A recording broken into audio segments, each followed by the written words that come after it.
taking a little time, but okay, I think we're live right now. Hi Jen, hi Lynn. Nice. Hello, everyone. Okay. Hi Manas. Nice. We've got people from all over. And I think we're good to just like go ahead and start. What do you think? Yeah. Sounds good. Okay. So, all right, we know the deal. We know the name of the webinar. I think we can start off with introducing ourselves. Kate, go ahead.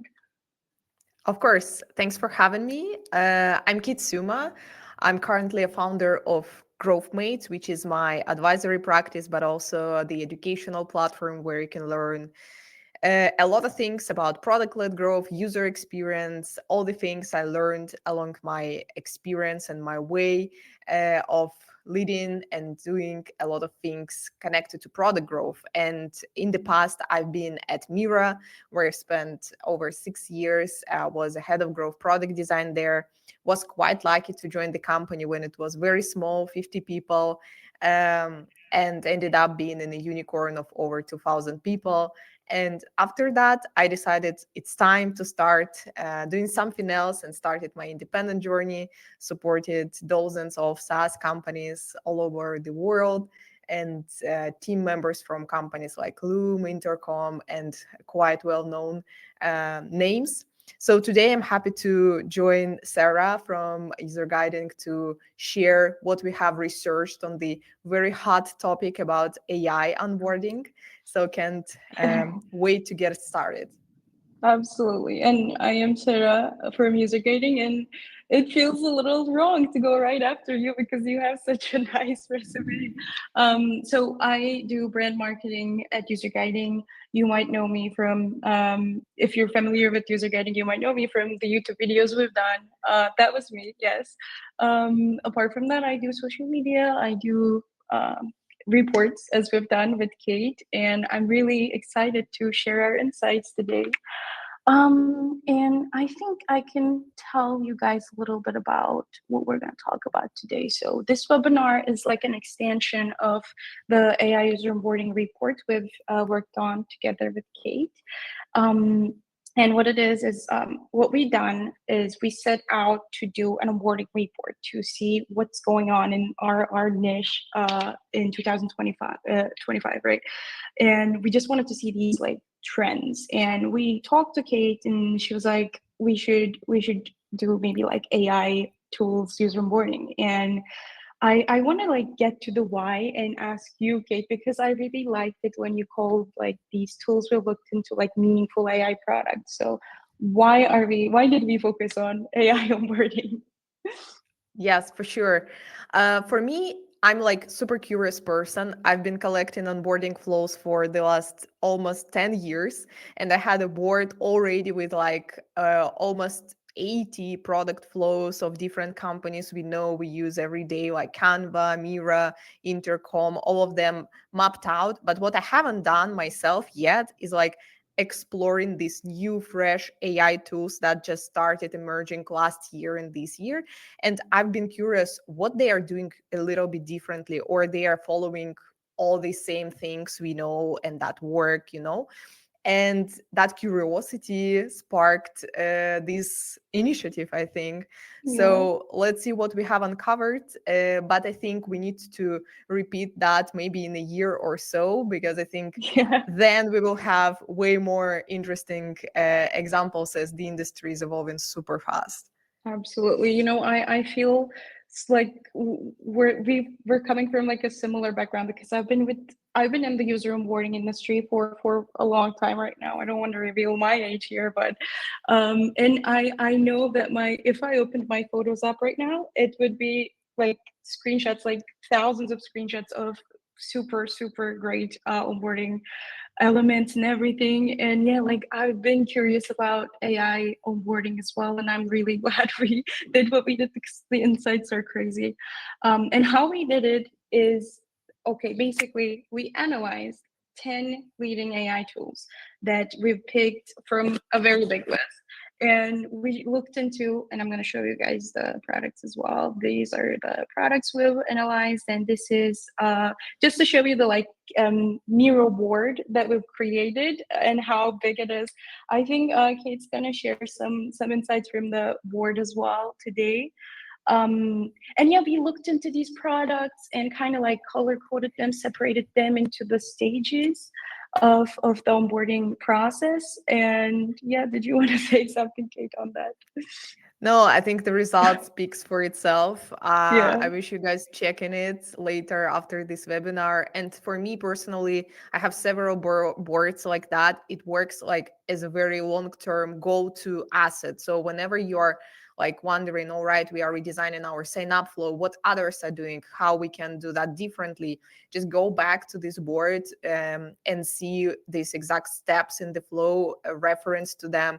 And my suggestion is Mm-hmm. like, start creating a similar board for yourself, for your niche, for your industry, collecting competitors. I've been doing that with my team at Mira. We had a ritual doing that every 3 months to add some new examples. And it really works well for your product sense, I would say, for training your taste, for training your muscle of like understanding what how good looks like and how bad looks like. Yeah.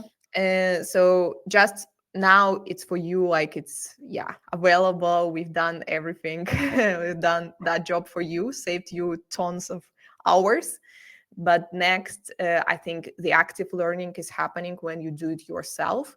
So I would suggest anyone to think of, let's say, 5 to 10 products, direct and indirect competitors in your niche, and book time with your team to do that competitors tear downs this quarter.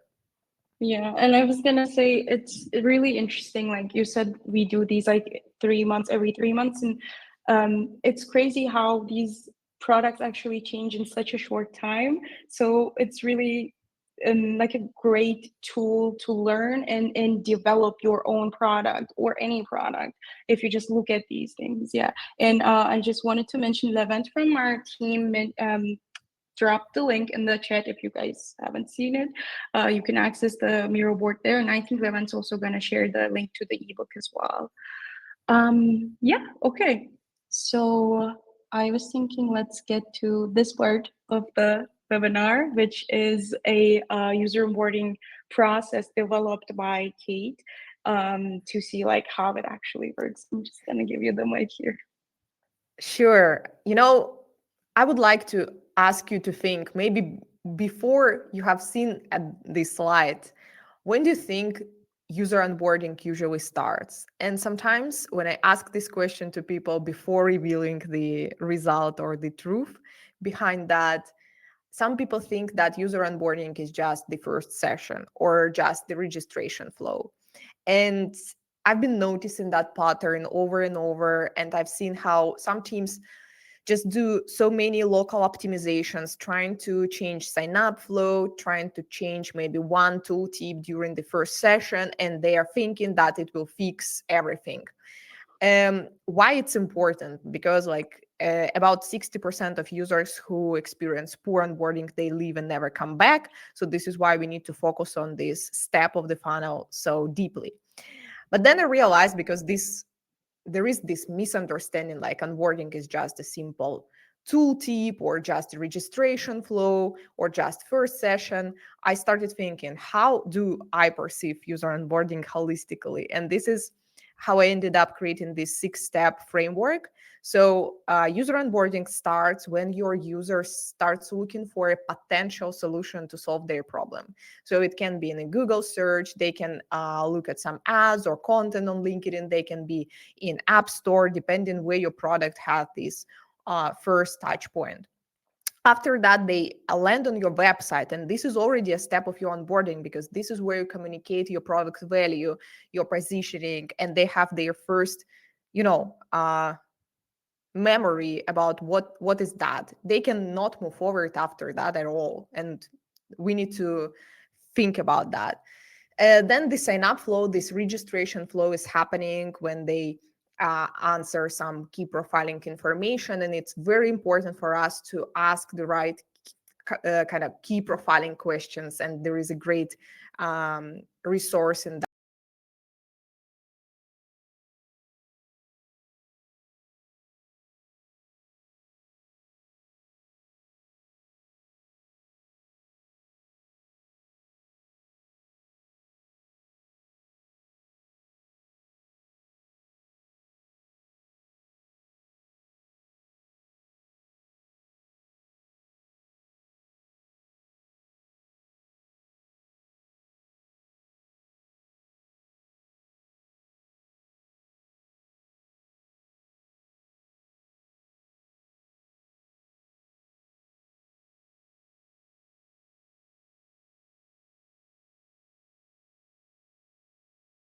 file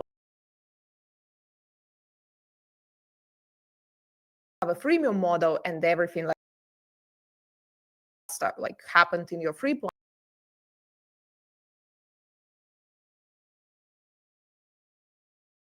then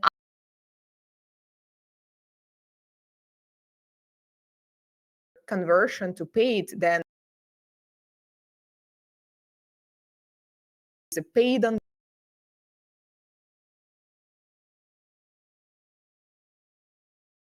and other starts happening. Really never ending process. But first of all, we need to Okay, think of that I'm just holistically. gonna cut you for a second there. I think there's a technical problem that I'm just gonna try to fix. Um, are you can you guys tell me in the chat if you're seeing our faces or is it just oh okay. Um, let me see. Sorry to keep you waiting, guys. Okay.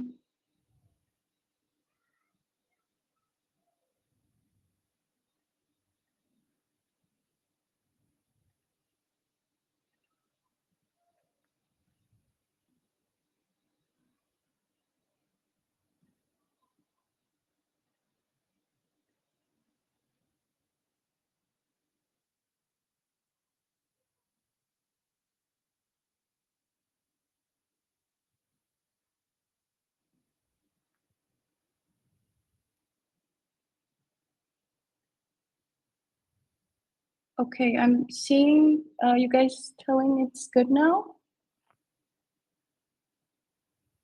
Okay, nice. Sorry to cut you off, Kate. No worries. I think we can move Yeah, forward and it's been recorded, I hope, like fully. yeah, I hope so. Okay, do you think I can still ask you a little question on here? I was just gonna ask, what do you think is gonna be the development, let's say, the of this process? Do you think like in the next year, in the next 5 years, we're gonna see a little bit of a change here, or is it gonna like? Do you think its main Mhm. frame is gonna stay the same? That's a good point. I think what we have seen from these AI products that we have analyzed, they all are trying to speed up time to value. And I think this is something that we can see and can expect happening even faster in the next years. Because of AI, we can really deliver value faster. You just set up a prompt and you get your first image, your first chat, your first result immediately. So this is why I think the whole onboarding process will be shorter, and maybe we will see more products like giving that value without registration, as we have seen in AI products as well. So on the website, you can already touch the product, you can already get some value without being committed, without registering. And only after that, you commit, you register, you start a trial, or you start paying. So it's all gonna be like faster time to value with the possibilities of AI. This is my expectation. No, no, it says no sound. Um, And do can you you hear me, hear Sarah? me? Do you hear me when I'm I talking? do hear you. That is interesting. Um, I see, by the way, that there are 0 people in this stream right now. What if we just record it and we send it to all participants? Because otherwise, I'm just gonna try to relocate to see if the problem is with my internet.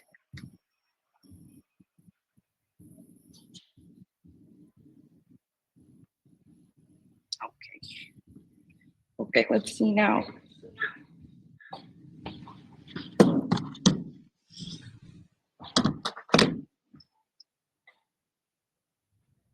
Um, okay. Any chance this is saved? Did we fix it somehow? Okay. maybe you can check your internet connection if it's better or worse. I tried different like connections. I'm gonna try again.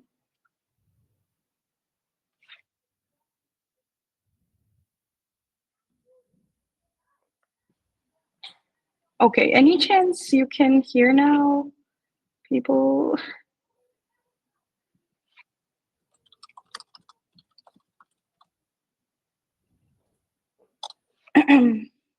You can, okay, Gerardo can hear any chance? Okay, perfect, perfect. Really sorry for the technical problem. Let's try to go on ahead. I think it's been recorded, and I can, yeah, there is definitely going to be a replay. Don't worry about it. I wouldn't want anyone missing out on these. I think let's just leave this behind and jump into the, you think we can, Kate, the insights? Okay, perfect. Thank you for your understanding, guys. We weren't expecting this. Okay, so we came up with 5 key insights from this report, and I just wanted to add, we did this with a, and it's gonna go against what Kate was like just a little bit. It's gonna go against what Kate was proposing, that onboarding starts at the like Google search and ads like way before what we think it actually does. But what we did here, we wanted to keep it within the product because otherwise it's just a little too big to cover in such a report. So what we did was we focused on the website, the sign up flow, first session, and so on and so forth. And our first insight is from the pre-signup, which is it equates to the website. We've seen 6 out of the 10 AI tools we've analyzed use this sort of like UGC or UGC aligned social proof. And so we have Lovable here and 11 Labs here, which we both love. What do we see here, Kate? What do you think? Yes, that's an amazing highlight. And that reminded me actually about my experience at Mira when I was working on Miraverse. If you haven't heard, feel free to check it Yeah. out. This is one of the first community-led growth, strategies for B2B. Before that, there were Notion. Then Figma started creating their community. And when we see like UGC, it's all about building trust. So imagine you've seen that there is a product that has been used by your friend or by a familiar influencer like Huberman, and you start trusting this product way more. And even in B2B context, it can work because we leverage social proof not just through influencers and well-known faces and names, but through well-known companies. So in Mira, for example, they were showcased boards created by Deloitte team, by Atlassian team created a whole collection of Mira boards for certain rituals, for team rituals. And by looking that the product can be used by others, but it's not a very boring case study in a blog post. It's a real asset that you can copy, paste, and use. That's way more like that's building way more trust. So we have seen that in Lovable, imagining that there will be one day here, like not just a random person, but someone from a very well-known company saying like, I've built that small prototype for our new feature with Lovable, and bigger companies will start trusting that platform way more. So it's all about building trust in a way and giving tools to, again, shorten time to value. So if there is a relevant example that somebody already built, why not just copy pasting that and start playing with that, not to spend so much of your time on doing that job. Yeah. So I actually have a question for you for this part of the report. We actually wanted to like add more insights and more really just like more of your answers and insights into it, but we wanted to keep it like smaller because we didn't have the space. But thankfully we have this webinar. So my question is, we're seeing obviously more and more B2C products use UGC, but not necessarily in B2B. And it's like interesting that AI tools are starting out with that. So how do you think this will affect B2B SaaS? Like, are we gonna see more UGC all of a sudden, or is this like more of a like AI thing? Mm-hmm. Yeah, so I already partially covered that because of the social proof element in B2B. It's not about like a person, individual, it's more about the company and credibility of these brands and exactly how they are using. So, not just telling these are our customers, like these are logos and these are some case studies, but really showing the proof of that. Like, this is what they did, it looks good, valid, and you can try it out and you can use it for your use Yeah. case. But UGC is user generated content makes sense to deepen the adoption of the product. So, for example, at Mira or in other companies I supported, uh, anytime we started introducing UGC in onboarding, in actual user onboarding as one of the templates, for example, it didn't work. People loved how it looks like. They can reference that as an example, but they never use it properly because it's usually quite complex. It's usually quite custom Mm-hmm. and big type of content that it's very difficult to play with. So I would suggest to Yeah. use UGC only as an example, as a reference, what you can do, but not engaging people in the first session with that complex content. But it's good for deepen adoption. So let's say I used Lovable, or I used some product like for very, very simple things, like very basic stuff.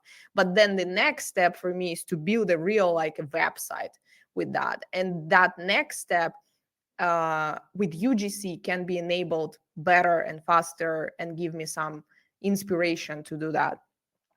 So it's Mm-hmm. not for pure activation, it's more for deepening multiple use cases adoption and deepening engagement, like with more use cases, with more niche situations and use cases. So we can talk about that for a long time, but I think there are many Yeah. other things to explore. Yeah. And I was gonna add, like, for example, for Lovable, you see here that like there's like a community and people do share these products they've come up with, and it fosters a sense of community, and it's easier for such a tool to like use. But see, like in 11 labs, it's more like a success story kind of situation, and like they kind of function differently, and that is kind of the beauty of it, I would say. Okay. On to the next insight we have, and it's on sign up flow. I know you love this one because we have Claude here. So when we were looking into these products, we've seen that in the signups, even though these are AI tools, and we kind of like, at least I did, I expected a little bit of like clunkiness, in the like feels department. I would say it's like Mhm. I wanted there to be, not wanted, but expect there to be a little bit of a distance. But especially Claude and some other products we've seen really just like proved me wrong with how they handle copy, the visuals, the overall UX, and yeah. Okay, your comments now. Mhm. Yeah, so with AI, one of the tricky things is that we are at the edge of a behavioral change. So we have interacted with interfaces, we have interacted with, physical things, but we haven't yet interacted with something that is intelligent, but this is not a human. And the Mhm. trust can be an issue here, or even like if this should be something intelligent, but it doesn't talk to you as an intelligent person, Yeah. let's say, you can feel weird. So I don't know if you felt weirdness after, I don't know, ChatGPT starts talking to you like a robot, or Mhm. other AI tools that are glitchy, and AI avatars that looks like robots and all of that things. So here for AI products, the principle that we need to leverage is social presence theory. So it's something that says as like, if there is a way to sound like a human, to make it personalized, to feel it like as a social experience, we need to do that to build more trust and to build more engagement with that process. So here we see how lovable, how Claude is doing that well in sign up flow. So Claude is like, really, Claude is Claude. Claude is saying, hey, I'm Yeah. here, I'm Claude, this is who I am, who are you, hello Sarah, what do you want to do here?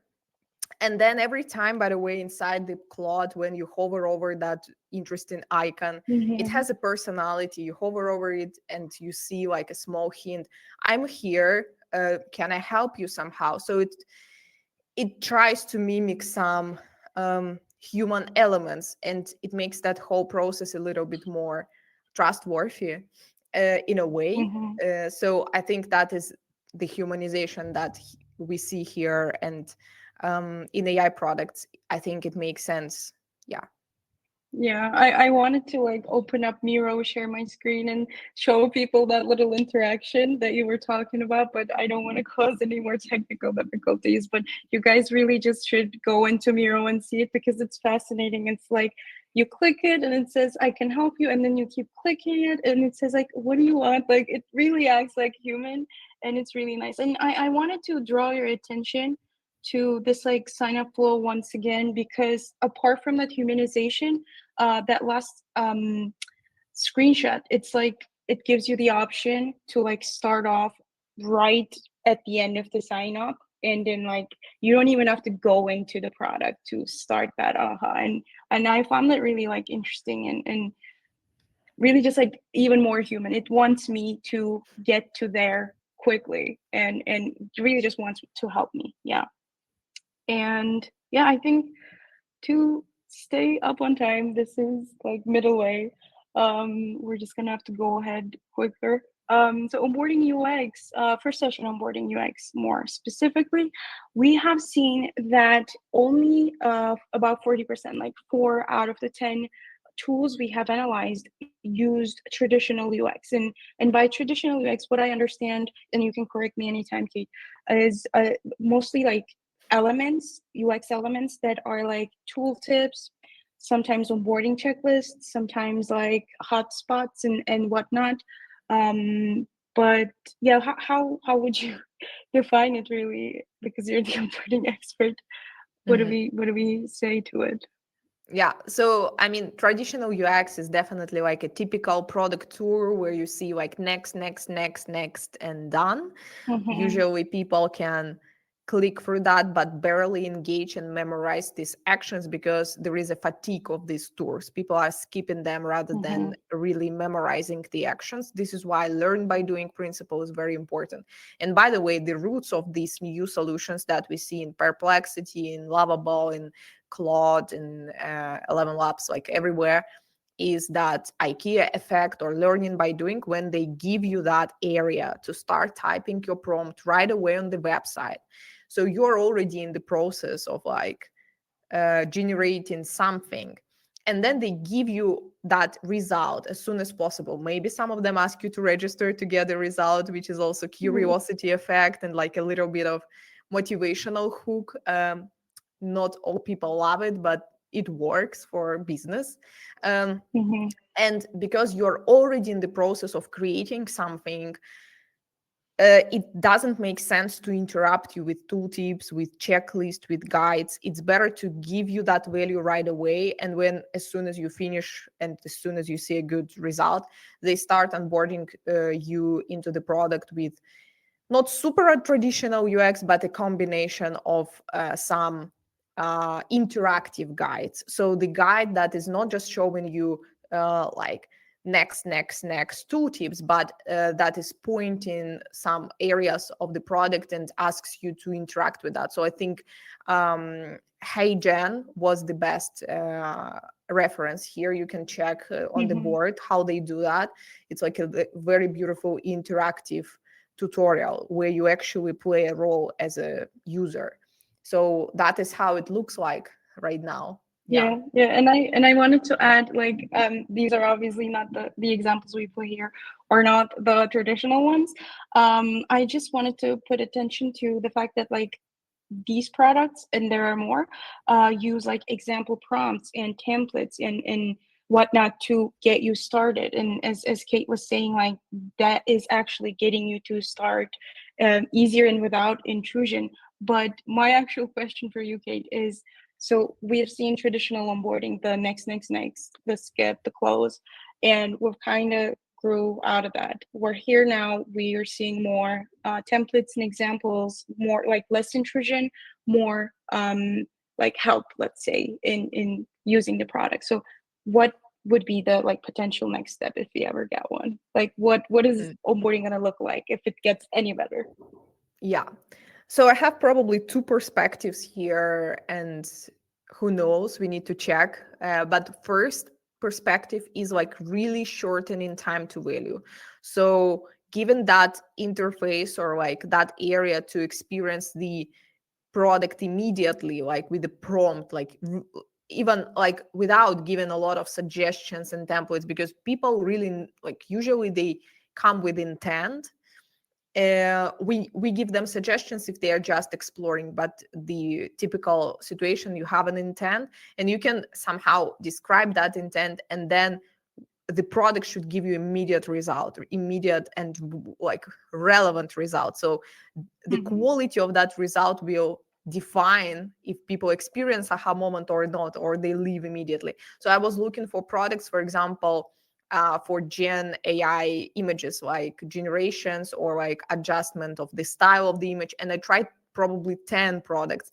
And after, like, it was all of them provided this short time to value, like prompt result, and the Mm-hmm. result was so poor quality, so slow.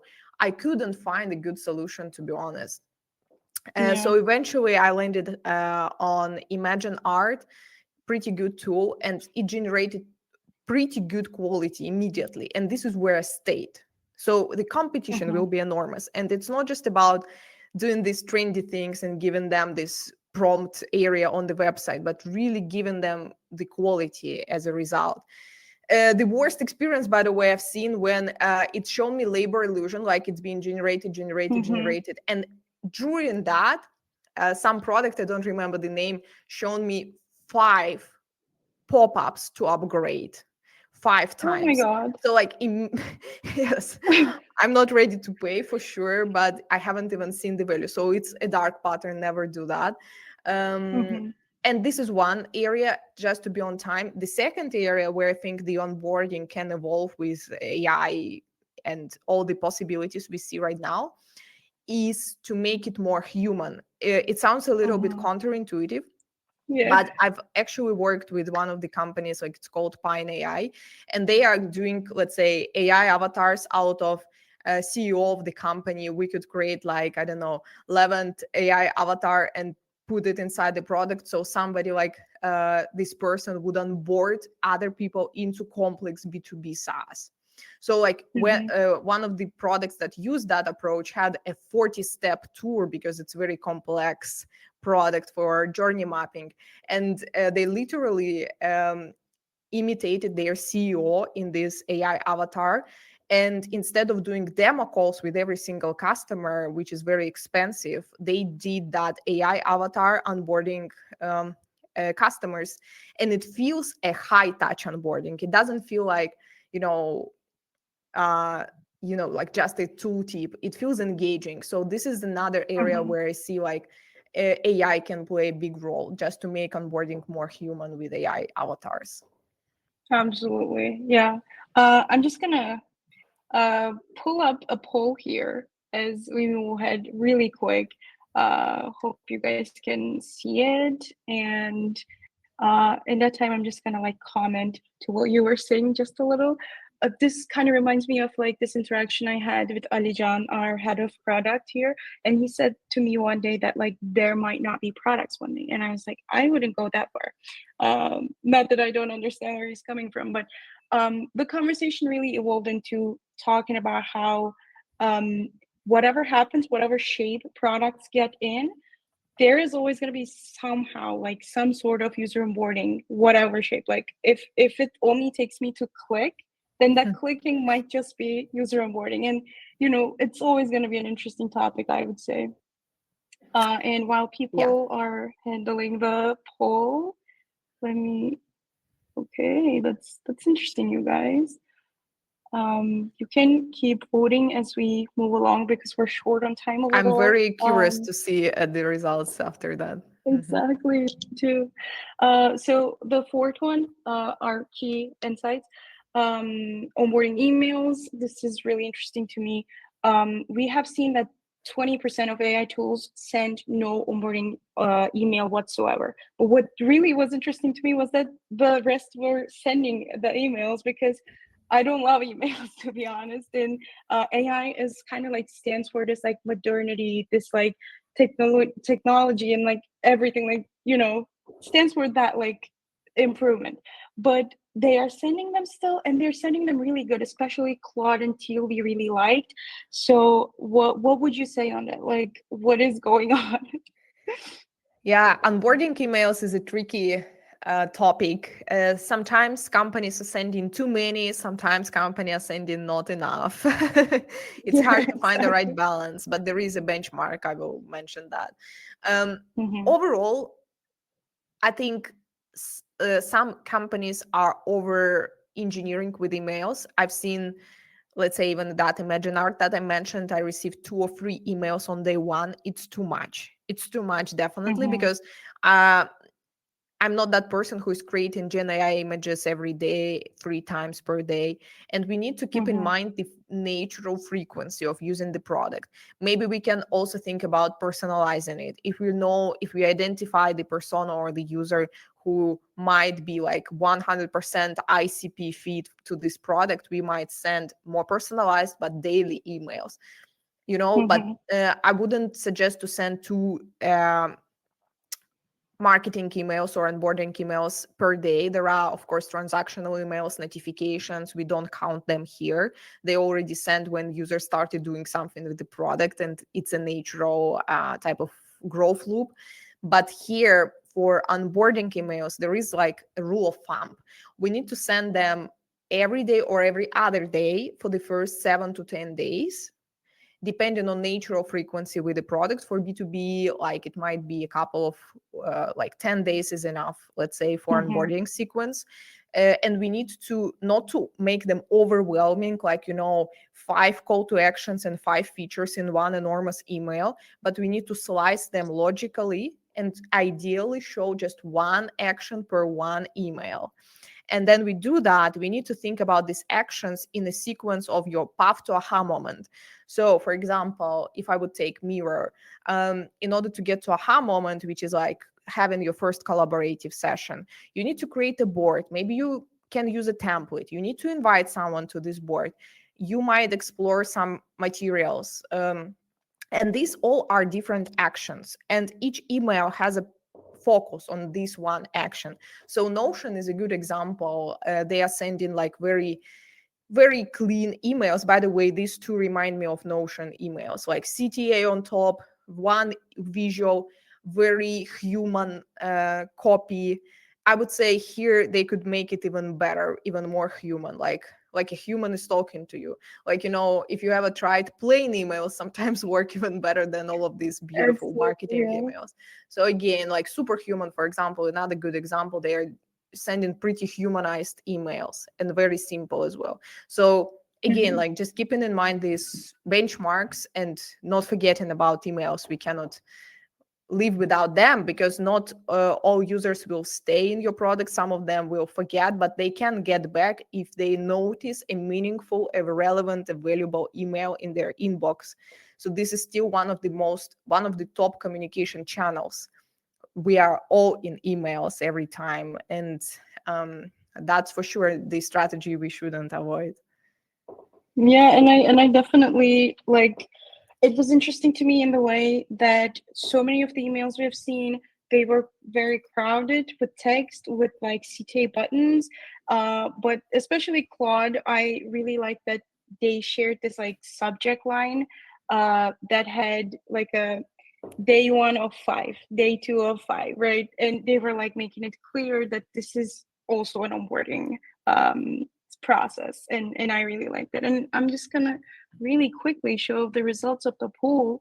And that's interesting to see that a lot of people here are already using automated onboarding. That's nice. Um, yeah, but I am just gonna okay. I'm just gonna go ahead to stay ahead of time if you even can. And our final insight is activation markers. And we have seen that 40% of the AI tools we've analyzed show value per sign up. And this is like a very specific thing actually, but I tried to like make it visual here with Replic's example. What we've seen was this first screenshot was from their website, and they were showing the visitors this little customizable prompt, right? And you could just like customize it and send it over. And they ask you to sign up, and you're curious at that point, and then you do sign up, and it starts like generating your product, right? And it was really interesting. I want to know what is going on behind the like behavioral principle there, Kate. Mhm. Yeah, we already talked about that partially, so now we can see Mm-hmm. what exactly we mean. Like on Mm-hmm. the website, you already can play with the prompt. You start building, there is like a CTA to start doing something. Yeah. Then you literally like create an account in a second because you have probably Google account and you just press this button and you have an account and then you continue inside the product. So if it looks like that, if it's very smooth, like there is no a lot of profiling questions in between, that's exactly like this shortcut to value. And the principles that are used here like is IKEA effect, right? So it's learning by doing. When you already started building something, you are more motivated to finish it. But also there is another interesting principle which is called something like foot in the door effect. Like whenever you are committed to something, first you we need to commit to something smaller before we commit to something bigger. So this is exactly how this small commitment can look like. Just a simple prompt start generating, and then a bigger commitment like continue using the products. So yeah, definitely these principles play the role here. Yeah, and I know we're short on time, but I just wanted to ask like what so this is obviously like a very nice thing to have from like a product point of view, from like someone who's in charge of like maybe making a product, right, and like a website. But not everybody obviously can use it. Like there are different products. So what do you say, like should everyone just jump onto it, or Mm. what? Yeah, that's exactly what I'm actually sharing. I was sharing yesterday on my course. There are two ways. Like there are productivity tools, so tools where you literally can give some value right away to play with. If you can experiment with that, if it works, keep it. If it doesn't work, iterate on that. But sometimes for complex B2B, let's say, you cannot give away something like Dropbox. You cannot give away something like even like Miro or like a complex tool. But what is beautiful, if you can embed on your website something like a clickable demo. So this is something I've seen at Navatic as a product. So they are also doing some tool set for interactive demos, but just some sort of playground where you can click and just play with the sandbox of the product. And based on benchmarks, based on the data, it worked very well. So one of the benchmarks I had when one company, it's called roles.com, it's like a modern spreadsheet. They literally don't have any website. You Google, you jump right into the product, which is like similar to Claude, similar to ChatGPT. Like you jump inside the product and you can play with that. And this idea of having this login less experience generated plus 72% to their conversion to sign up, a 30% increase in activation, because people were like way more committed after they played with the product to stay with that for longer. So I see a positive trend there. And all right, it will not work for everyone, but it worth trying, testing if there are resources for that, and seeing from that. Yeah. I think yeah we can jump into the Q&A real quick, and if anyone has any questions, you can write it in the chat. We have really kind of short time because of the technical difficulty we had, but any questions are welcome right now. I think we have like about 5 minutes, Kate, maybe. Okay, perfect. Um, yeah. And in case we don't have any, I actually had some people tell me that they might not make it. And I might ask you one of those. Oh, okay. Manas has a question. Lovely. I'm just gonna add this to the stream. And what do you think, Kate? What will be your advice to someone who is pivoting to tech and product from a non-technical background? It's probably more about the career advice, as far as I understand in this question, um, from a non-technical background. Um, I think my advice would be to create some shortcuts to get that knowledge faster. So I don't think, like, for example, myself, I didn't study at the university the disciplines that I'm doing for work right now. I've been learning by doing a lot and just self-educated myself. I think there are plenty of resources right now. By the way, we will share some announcement about my course on Maven. I think Maven is a great platform to get that knowledge faster instead of going like PhD and 2 years education, which is applicable, which is like Also a little bit of put that promotion. on But there. Yeah. again, like on Maven, you can find plenty of other courses for sure based on your needs. Maybe you want something technical, maybe you want something like more product or data knowledge. But on Maven, I teach this course, which is called User-Centric Product-Led Growth. This is a combination of product-led growth strategies, but also behavioral science, but also UX principles. All of the things I gained in my experience, I just married all of these areas and created a huge program for 3 weeks that is focused on onboarding and activation, of course, that we discussed today, habit formation, and also upgrade flows. And usually people who come to this course, they come from different companies like Mira, Dropbox, Grammarly, etc. They come with a challenge that they have in their product, and they use my frameworks to solve that challenge and to build a growth roadmap by the end of this program. And I also provide feedback on their solutions, on their ideas, which I really love. And you can sign up if you want with the promo code on board, especially for this webinar by end of the week. Or if you have questions, you can reach out to me on LinkedIn.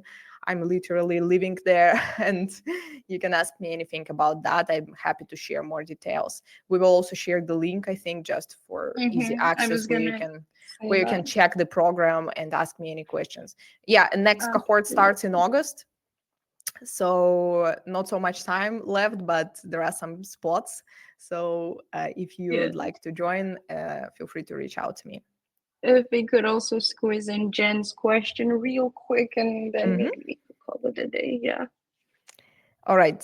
Do you have any specific tips or a top tip on which to focus on for this situation? I think it's not the whole question. Our product is white labeled at our client, a Yeah. large company, so we are B2B to B. Currently, only way we can communicate is within the tool. We are working with our client. I didn't get the full question. I It's in will the try to chat. read it. Yeah. It says we're working with our client on onboarding improvements of clients that bought over a year ago. You can find it in the chat, the general, yeah, Yeah, I'm audience trying to chat. get this question not easy. Our product is white Yeah. labeled at our client, a large company. Currently, only way we can communicate is within the tool.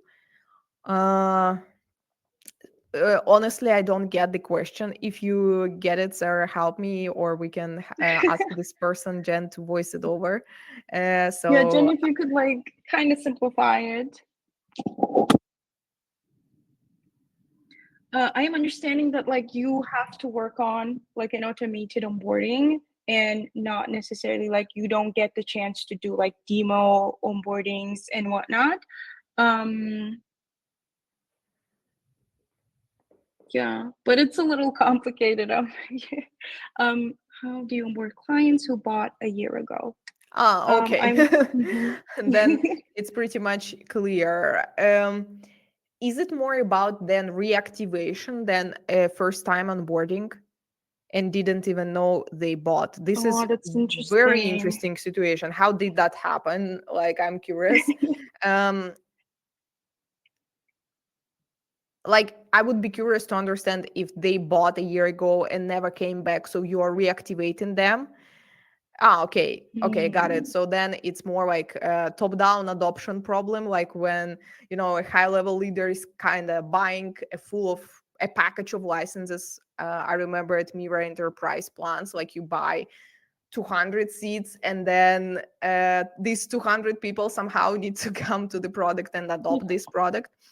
Um, I would say this is not for self-service onboarding. So this is not a self-service onboarding problem. It's more a customer success onboarding problem to solve. So we need to get back to this VP actually with your customer success and understand what changed over this year, how now their team is using something like the product that you created, what issues they have with the product, what kind of value you can give to them right now, and maybe set up a webinar even with this team, with these people who have registered and bought a year ago, and now they are, you know their activation or like their frequency of usage decreased, so they are not active anymore. So this is especially when if it is a corporate client, we are not talking here about self-service onboarding. It's not enough. We need to Hmm. add customer success managers, especially for big accounts. We need to nurture that adoption through human touch, through human led strategies.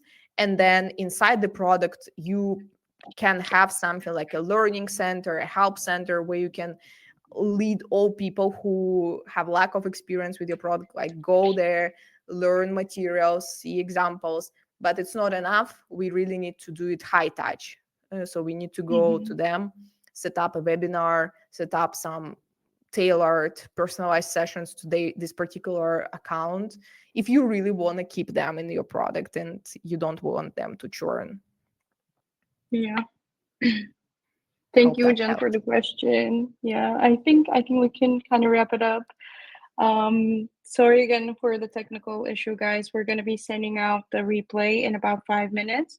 And thanks to everyone who stayed for the rest of it. And I hope that this was helpful. Thank you again for coming, Kate. And I hope Thanks for we having see me. each other Thanks for again. having Yeah. me. Hope it was useful. Okay.